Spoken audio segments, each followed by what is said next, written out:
sempat membuat kehebohan. Penampakan terkini rumah mewah yang dicoret-coret tulisan pelakor kembali menyita perhatian.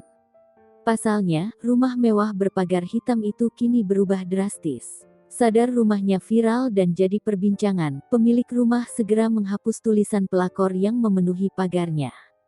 Hingga akhirnya, penampakan terkini rumah mewah yang sempat dipenuhi dengan tulisan pelakor itu pun kembali menyita perhatian.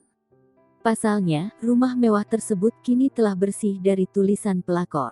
Rupanya sebelum kejadian coret-coret tulisan pelakor itu muncul, penghuni rumah sempat membuat geger warga kampung.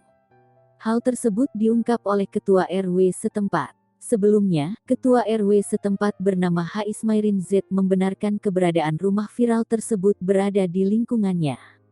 Ismairin mengaku sempat menerima laporan sekitar beberapa minggu lalu, terjadi keributan di rumah mewah itu.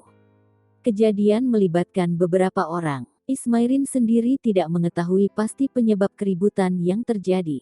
Penghuni rumah tidak memberikan respons dengan adanya tulisan tersebut.